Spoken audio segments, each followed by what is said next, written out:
Welcome, Your Excellency.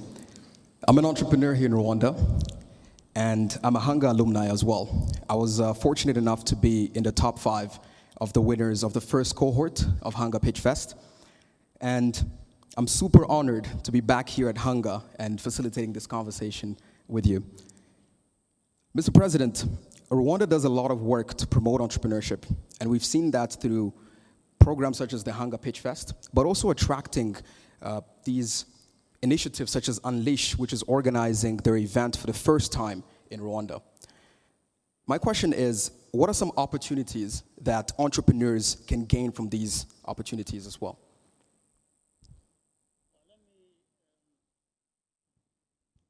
Let me first of all give my thanks to everyone who has participated in making this happen, and most especially Unleash and Mr. Fleming and others who have joined us today and have in many ways contributed a lot to what we have been trying to build.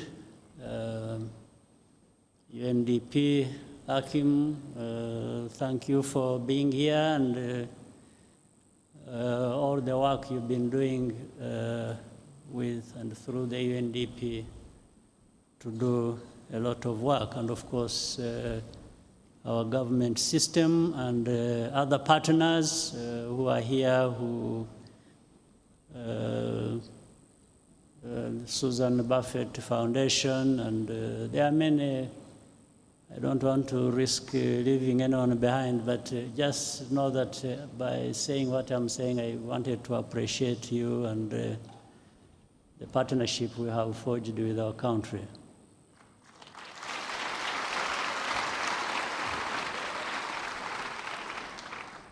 Now, for us, entrepreneurship and trying to work with the young people, the talent, and people trying all the best they can to, come out and express themselves and do whatever they can do to.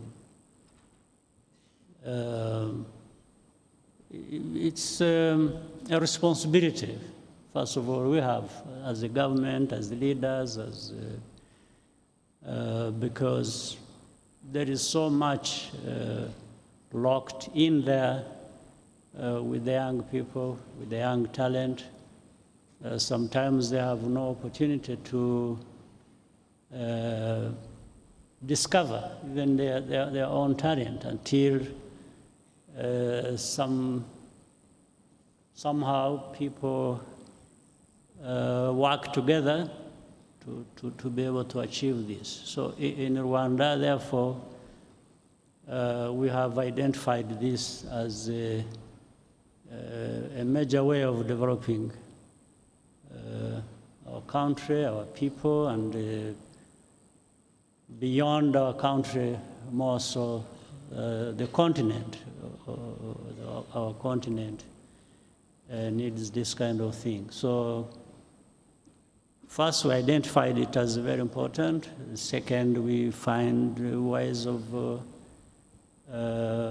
making sure that we grow on this path as fast as possible. I think the rest comes naturally out of all that. Thank you very much.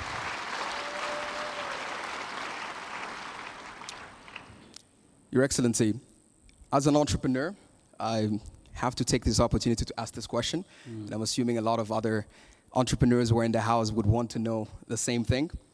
And this question is, if you were an entrepreneur today and had the opportunity to change or invent something, what would that be?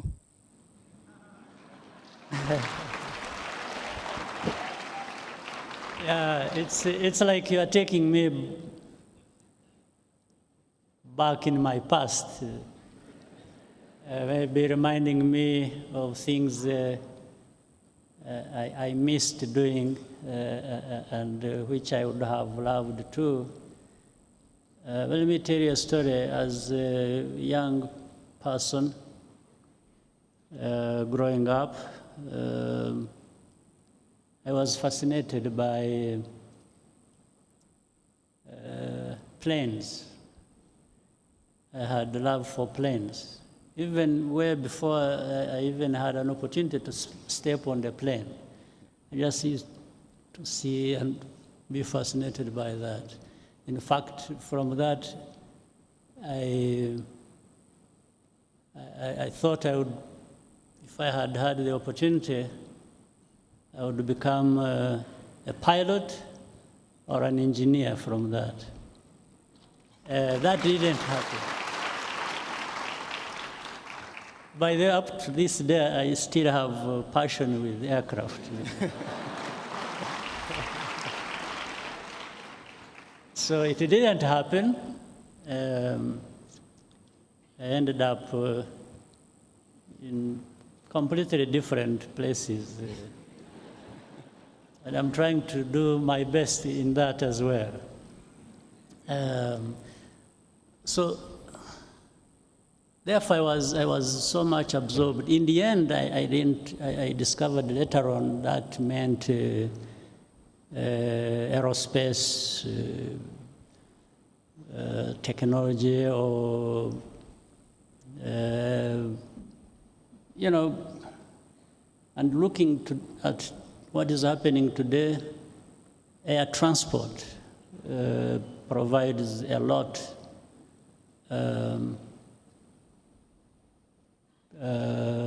Contributes a lot, and both in terms of the engineering and technology part of it, but also the facilitation of what it does.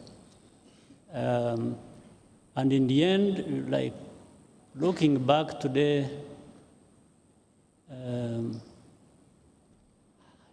to find that in this day and age, Africa is not well connected. You know, from that time I was thinking about being a pilot. To this day, Africa is not well connected, but there are planes all over the place. And so how can we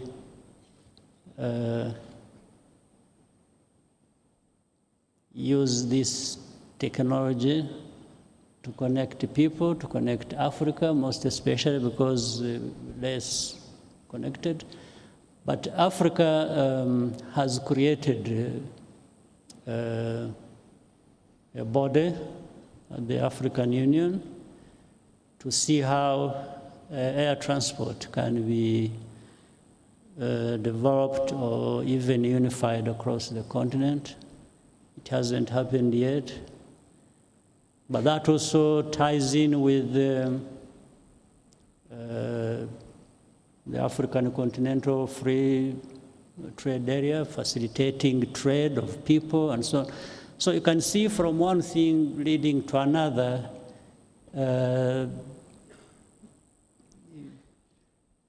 You've taken me back, so I'm trying to tell you now, I'm using those ideas to see what I would do and change. I would change a number of things. Today, people are talking about, I mean, we have like electric cars. People are now thinking about electric airplanes, and it is going into green technologies, making sure that there is less pollution in our atmosphere. So I can go on and on and on, but I think in a way the train left the station, so I'm just. But I know there are many young entrepreneurs. There's a lot of talent in this room, so I'm just encouraging you to, you know, this is the time for you to do what some of us were not able to do and change things. So, you know, this is your time, and there is a moment for. Thank you very much, Mr. President. Thank you. Yes, that's a very good segue into the next section. We would love to open it up to the public and take at least 3 questions from the crowd. We'll start with the middle part. If there's, yes, there's a question.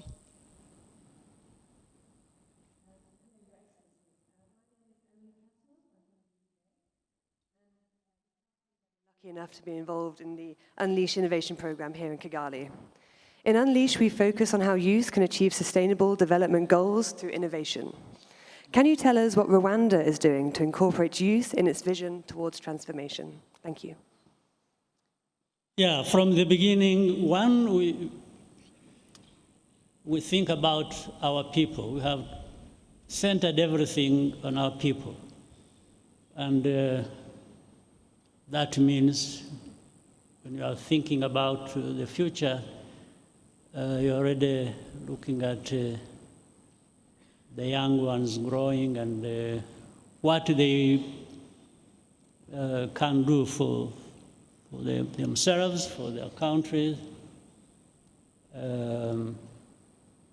So we invested, and we continue doing so, in education. That means giving them where to start from and as they grow. And therefore have also created institutions to facilitate that.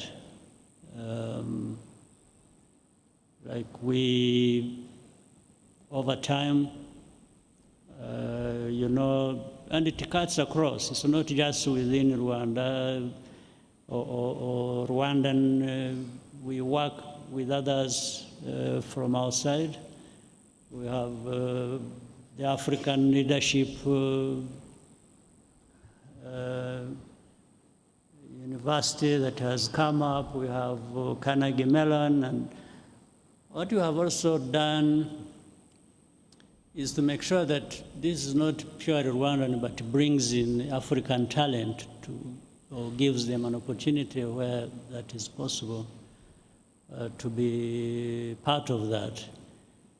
And that provides an environment where the education, the talent, the entrepreneurship will develop and really create that enabling ecosystem that we keep talking about.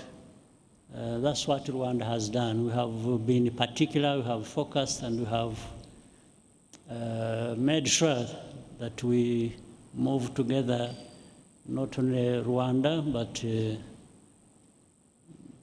I know here there are young Africans from different backgrounds and entrepreneurs who have joined with the rest to do what we can do. So that's what we have tried to do. We've made it a central theme for us to,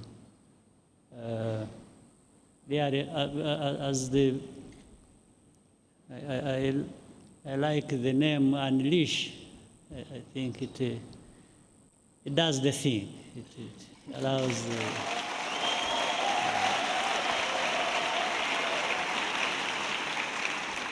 Thank you very much. All right, we'll take a question from this side.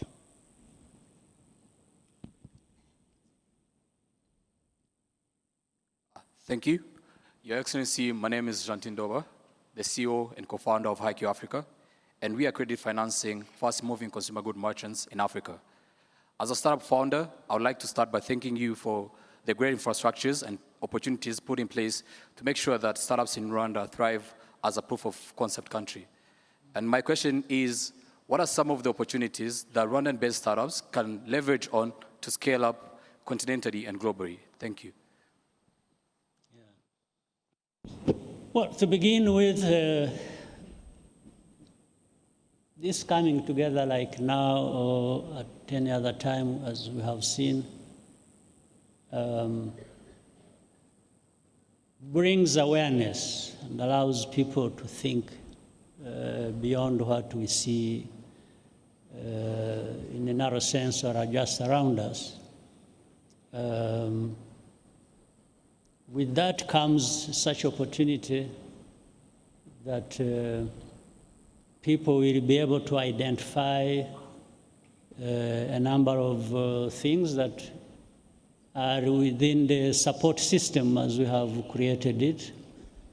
And it enables also the government and the partners and the private sector to see what is lacking and what can come together to continue allowing the growth that is required. So the support system that is there will grow, and it will also help people identify, what they can do more as we move forward. Thank you very much. Yes, we can take a last question from this side. Nyakubahwa Perezida wa Repubulika y'u Rwanda, esteemed guests, good afternoon. My name is Bruce Sachindi, and I represent a company called Kuza Africa, which is a one-stop center for fashion design and production. My question here today is, what can startups in Africa do to shift the perspective or actual realities about investment risks, especially that these risks continue to stagger fast and effective funding for startups here in Africa? Thank you so much for listening. Well, there's a lot of talk about risks, and people tend to identify Africa with more risks than you would find in other places. Well, but it has gone to a level where it's almost a myth or just prejudice, because we all know the world. I don't know which part of the world does not have the kinds of risks that people are talking about. In some cases, more than Africa does, actually. So it's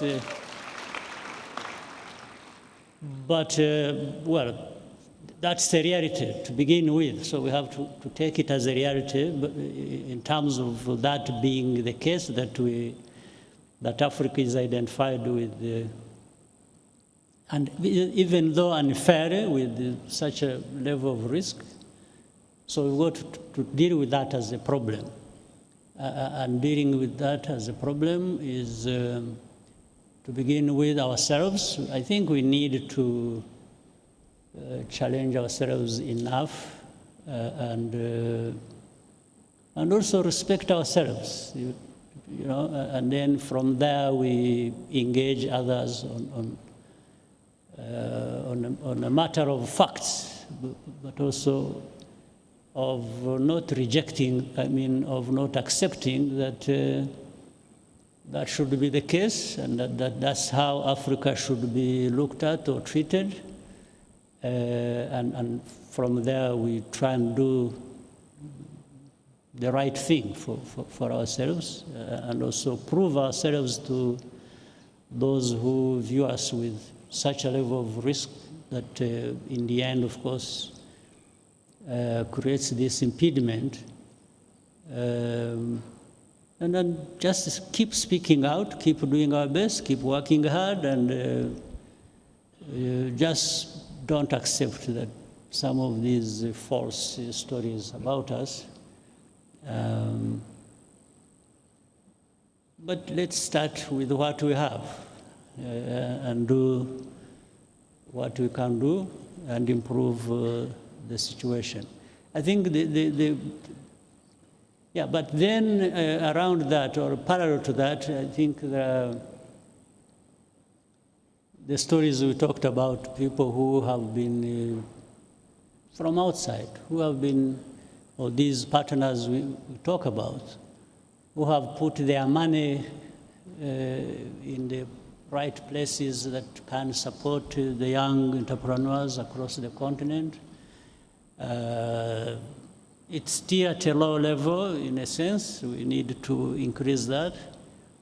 But we can work with these like minds across the world and keep challenging the others who still have these biases and also urge them to see actually what they are missing. They are missing a lot in terms of what could have been realized given the pool of talent across our continent, which is there, which is real. Yeah, we just don't have to give up or even despair, just increase our energy and hard work that we can put into it.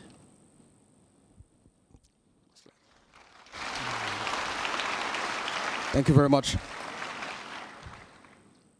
As we wrap up our session, I have one more question. The festive seasons are coming up. What do you have planned for the grandkids? Well, first of all, I'm glad you bring it up. When you bring up my grandkids, you're also talking about my kids and family and friends. So we always have something to do around these days. So the best thing is to be together as a family and just spoil ourselves and